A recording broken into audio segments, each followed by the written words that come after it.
here's a long anticipated video that nobody knew was coming.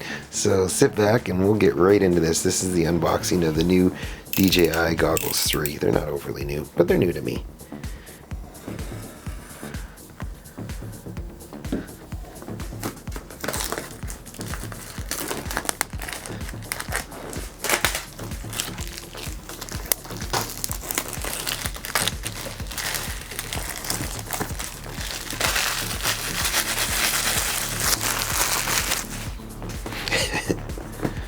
Now,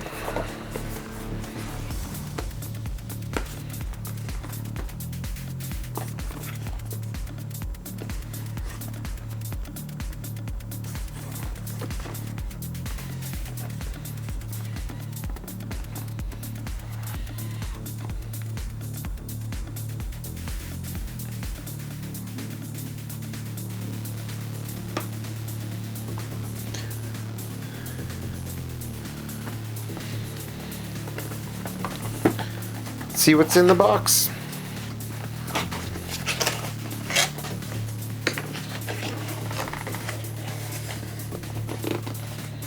All right.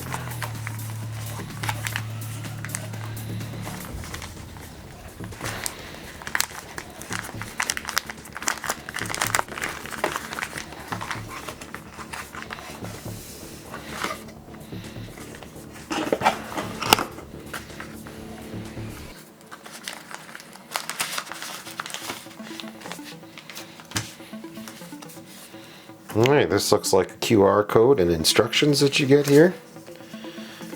Here's your instructions for your quick start guide.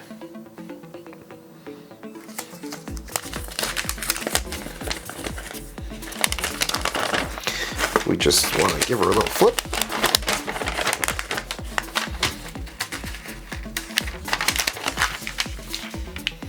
It's like a multitude of languages.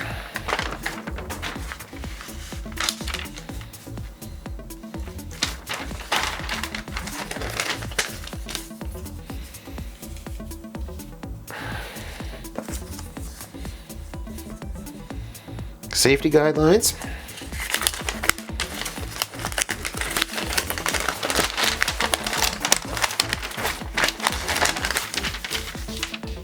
Should we read these carefully?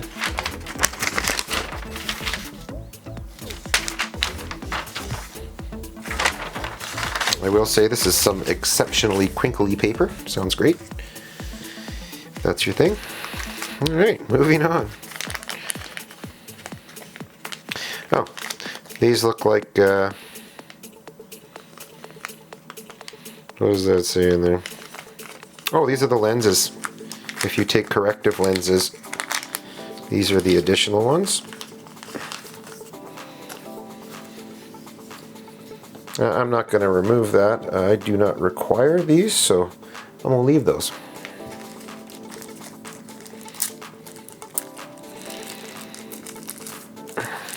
Aha.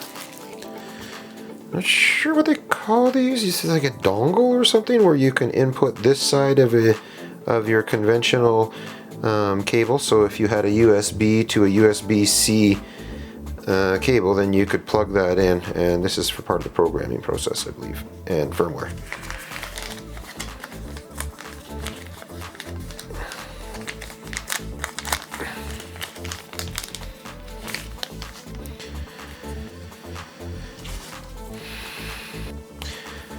So what this is it velcros in. This is a forehead pad if the goggles don't fit you correctly.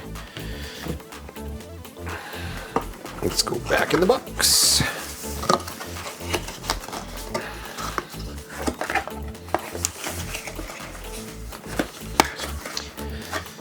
Alright. Here is the meat and potatoes. Just going to see if there's anything else. There's of course a silica pack so you don't get any unwanted moistures. I believe this is just all packing in here. Yep. That is what that is.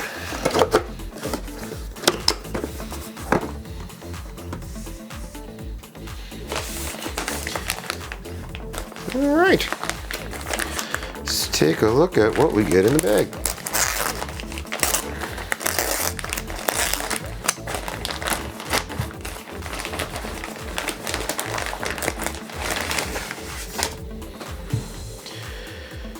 Okay. I don't know why, but I had it in my mind that it came with a little carrying bag, but that's okay. I think this is just for packing. May hold on to that, as I hold on to everything. So here's the forehead pad. I'm not sure. I'll have to read. Oh, I see. This is Velcroed on here. So possibly if this is too close, I think this is intended for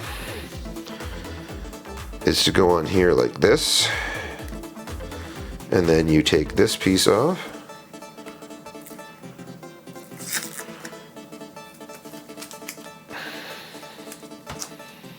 and then I believe you would put this piece, yeah, back on like that. So if it's not fitting your head correctly, this might be for the younger audience, I'm not sure. We'll see once we get further in the review. So as you can see on my table here, I have the current Goggles 3, which I will be running, and I have what I have been running, which is the FPV V2 goggles, which have been great for me. Now, we're just going to get a few things out of the way right from the beginning. This has a battery that is not connected. It comes with like a 5-foot tether. I usually put the battery kind of in my pocket of my jacket. It's really annoying when you're taking stuff off and on. This does not have any active pass-through. This is an older generation. It works great. Resolution's not going to be on as high as this is either. So now let's just take a look at a few of the design changes overall and what you can kind of expect out of this if you do go this route. So now, they feel very similar in weight overall with the battery included. So now I don't have the battery in this one, so I'm gonna say that would probably make this slightly lighter, but where this one I think feels a lot lighter, and it's not like the weather, it's not about feelings, but where it actually is, feelings matter. Okay, anyways, and I've also got this thick foam on here, which makes this one really comfortable. The one it came with was, I don't know, it left a little to be desired, and it actually, this one leaves a little bit of light bleed, but I don't hate it, so I'm gonna put this one on right now, and I have to have it pretty tight to hold it in kind of the sweet spot. Of course, I don't have this turned on right now, but I can feel the weight pulling forward on my head a little bit. Not terrible. I've never really done long sessions with it, so I don't know. It feels like it would be fatiguing if you were to run it for quite a while. Now with this guy here, now of course with this one, this is not DJI's, this is an aftermarket one, but it adjusts just like a ski mask. But again, you got to have it pretty tight so that it like stays, otherwise it sags and then you're not looking at the sweet spot. If you know, you know. So I'm just going to loosen this dial off. So now this one, I'm just basically taking this piece right here, just where it feels kind of, just fits and it feels right. This is so soft, and yeah, you can see that. This is so soft that it just creates this really nice, gentle cushion. So one thing I'm going to show you, hopefully without showing you my baldness, but on the back of my head, I got a nice flat spot right there. And so like this battery, it just kind of wants to sit there. And when I put it there, I don't have to put this on very tight. It's extremely comfortable. See, it's basically placed on my, and I'm like, it's almost like I don't even have to have it tight. Again, this is not turned on yet, so I may need some adjusting once it's on. I'm just doing initial fitment. But as you can see, oh God, I'm ticklish. Now, if I had to do radical moves, I might want to do it a little bit differently where it's kind of, no, see, I don't know. I think it's meant to be like that, because that is, I almost can't feel the weight of it on the front.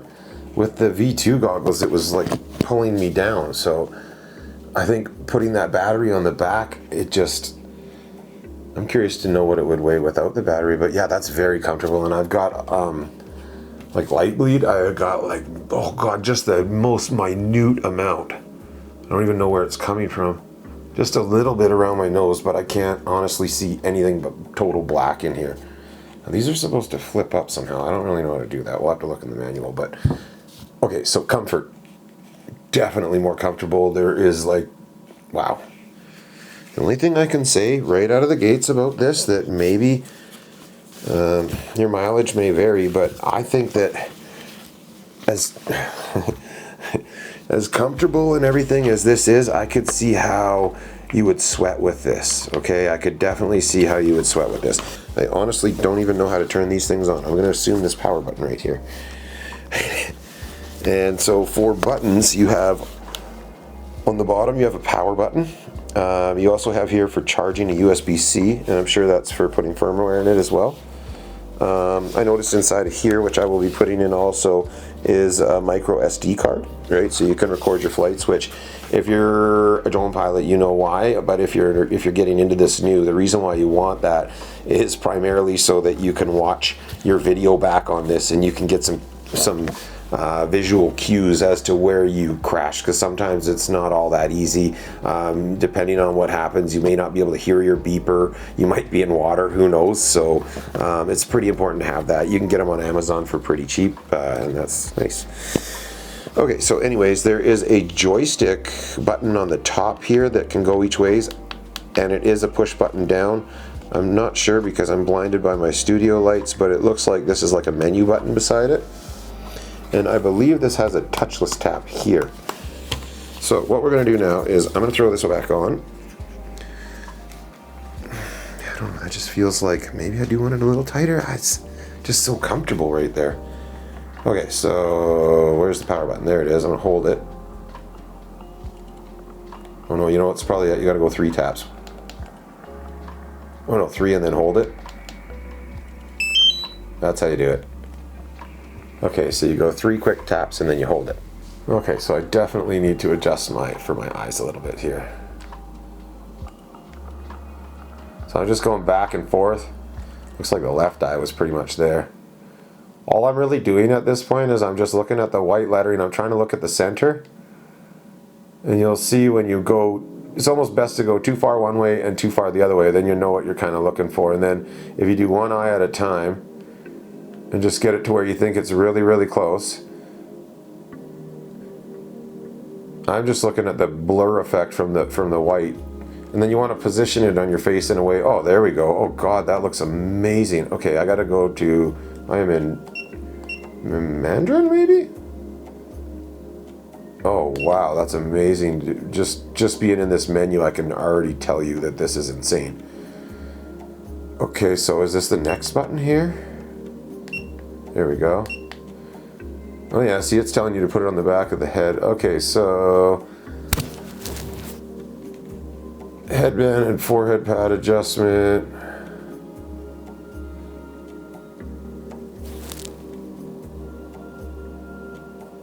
Oh, I see. So it's telling you to move this up and down based on how you want your screen to fit to your face. So honestly, for me, it's kind of like their demonstration shows on the back. Oh yeah, it's telling you to adjust your eyes. Oh, that's the other thing I could do is try dialing in each eye. Let's see. Oh, it tells you. Okay, that's definitely blurry. So I'm going to close my one eye. Okay, so that's 0. Oh God, it almost looks like -100. Oh, well, that would make sense. I think I am slightly farsighted in one eye. Okay, that's too much. Yeah, it looks like I'm at about -100 on both. Okay. So let's go next. Next, okay, so now double tap that. Oh yeah, that leaves a lot to be desired. Whoa. Oh yeah, okay, I see what people are saying about this. It's like really zoomed in. Now mind you, I have a studio light, which is not ideal. Oh there, I'm looking at myself on the monitor. I guess it's not crazy bad. It's kind of like when cell phones first started putting the ability to record on them, it kind of looks like that. But I mean, I think the point of this is just so you don't have to take your stuff off. But oh my God, if you were doing something, I almost am getting like that VR drunk feeling, right? Can I actually read that? I've got some studio notes over there. Sort of. Again, the light may be playing effect on that. The field of view is terrible. Yeah, they need to work on that. No, I guess terrible's a relative term. It needs improvement. In my opinion, it needs some improvement. If you're trying to make this like so you don't have to take your goggles off.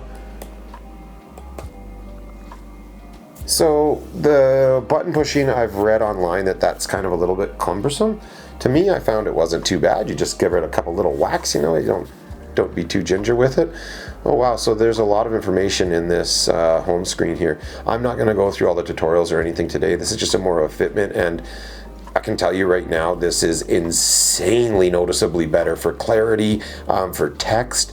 There is a home screen picture right now of a boat going through what I could assume is maybe the ocean or an inland big lake, and there's a bunch of seagulls and there's ripples, and like, definitely not 4K, but definitely looks to me to be pretty high 1080p imaging, which is going to be miles ahead of what I was running before, which I'm not sure of the specs. I think it's 720 or something, but wow, I can't wait to hook this up to an air unit and have a look through the actual cameras, because I'll tell you right now, my first impressions,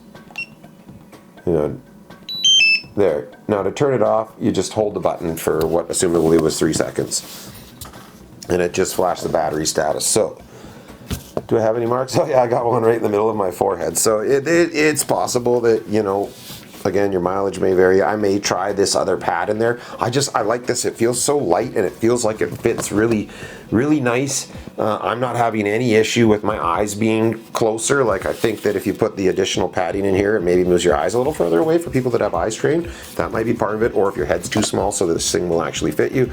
I'm somewhere in the middle of the range, so I'm not really having any of those issues. Okay, so let's talk about a few of the things, like the good, the bad, the ugly, and the other. So I think one of the key features worth mentioning is this is a 1080p system here, which is gonna look frickin' amazing because it's on micro OLED screens, which after just looking through them, I can tell you right now, wow. So what this is going to do for you as a pilot, never mind recording and all that, that's secondary. For me, I'm a purist of, like, I want to just fly. I love the feeling of, this all started as a dream as a child where I wanted to buy a remote controlled F-16 and fly it around, but I wanted a camera in there so that I could see what was going on, and then wow, here we are today. So the feeling of immersion is what you're going to get. It's going to be so immersive that it is going to kind of blur the lines of reality. This is basically like you feel like you are this machine when you're in the bird's eye view. I'm going to be getting into like sim racing as well. So for me, I'm all about this. With my sim racing platform, I'm going to be going with VR. So I'm all in on this technology. But yeah, the immersion on this is going to be off the charts hooked up to the 04 unit. I'm very excited to get my hands on that for sure. Okay, so here's a quick recap on some of my thoughts after trying this out. Again, not hooked up to an air unit, just turning it on, observing the home screen and checking it out very briefly. I think that the picture-in-picture could use a little work. I like the direction we're going with this. That's pretty handy. I just think maybe it could be refined. Most likely they could probably do that with software, so there may be updates coming up. Now, the elephant in the closet is something that everybody's been talking about too, which is if they would have just had a little bit more clarity on or prior to launch as to what was and what was not going to be compatible with this, as far as like, was this going to make it so you didn't need other goggles, or was it like it was very confusing, and getting what seemed to be straight answers were maybe a little bit fewer than what I think the community would have liked to have seen. So that is definitely something that maybe they could work on, and I know that it seems like their PR department doesn't really expand. So that's a slight negative. The other thing that I'm not a huge fan of is they've got no HDMI out port, which I think would have been a good idea, but I do know that with the Wi-Fi capabilities, you can pick up the imaging if you use the DJI app through, say, your cell phone or whatever. So if you've got someone out there spectating non-line of sight, then you can have them viewing what you're doing, which can help, get people like your family, in particular your wife maybe, that doesn't want to go out with you when you're going to fly your drone because they're bored when you're sitting there having a great time. But hey, if you give them a view into what you're doing, it may inspire them to want to get involved, or at a minimum, it might just keep them occupied. And remember, guys, happy wife, happy life. Now, quickly talking about the button function, I read on Reddit that people were complaining that the tap wasn't working. I haven't even updated the firmware, so this is just how it came shipped to me. I didn't experience that problem. Now, I've got big clunky sausage fingers. I whacked it pretty hard, like, I gave it about that level of a touch, so I can't confirm or deny that, because I may be a little more clunky than other people. So I've read that people were having issues with it not doing anything when you tapped it. But again, I haven't noticed that. The other thing that I've kind of read about or heard about was there's issues with the anti-fog measures. So there is like a small fan in here that does blow air around to stop it from fogging up. From what I've read, they would like to see this maybe have a software update or firmware update so that you could control the point at which this kicks in. Now, the only time I've ever heard anything negative about this is people that live in a higher humidity environment. I live in Canada, in Alberta, so we run at very low humidity. I'm not anticipating this be an issue. My biggest issue is I get sweaty from stuff. So this factory piece here, I may have to look into the aftermarket to see if I can find something that maybe won't feel slimy on my face when inevitably I start to sweat. So I haven't had that problem. This is not a complaint. This is just insight into what I think I may have an issue with. So all in all, do I think this product's worth it? Is it for you? And I think a lot of this depends on your scenario. Like if you're new getting into drones, you have no pre-existing drones, you're not going to buy a lot of slightly older tech to save money on the used market, then 100% this is for you. Or if you're only going to buy like slightly used, like 03 air unit generation or newer, yeah, I think this is for you, especially in more of the beginner or the not as picky connoisseur, I would say, because the image quality is freaking amazing. If you want to save money, they've got the newer N3, whatever that is. I'm not interested in that. I'm all about like premium stuff. So anyways, I do wish that maybe they could have made the battery replaceable. That would have been smart. Like, now, I haven't tried opening this up, and I'm not going to, but I imagine maybe if you open this up, you may be able to find the same battery and replace it. Now, that doesn't really help for what people I think would want to do, which is hot swapping. Now, I don't know, and I'm not going to try it because I don't want to wreck them. You may be able to plug these into a battery pack. I'm just not sure if it's got pass-through, so if you would be able to have it charging your battery while you're using the unit. I would probably urge you not to do that because I think it's going to generate extra heat, which then you could probably have a meltdown. Now, I am not an engineer of any sort, but I'm just logically thinking that's probably not smart. So if you want to know the answers to this question, you should go on DJI support or go on a Reddit forum that probably this has been discussed already. I'm not going to do that, so I'm not going to bother reading further into it. So this was the way I went because it had the most premium experience attached to it. It wasn't cheap, but you know, I've already got 2 drones that have 03 air units in it. I'll most likely be either retrofitting one with an 04 or I'll buy something else with an 04. Well, that's all I got for today's video. I hope you enjoyed it, everybody. If you did, hit a big thumbs up for me, and don't forget to subscribe. And as always, guys, the message is be kind to each other, and I will see every last one of you in the next video. Peace.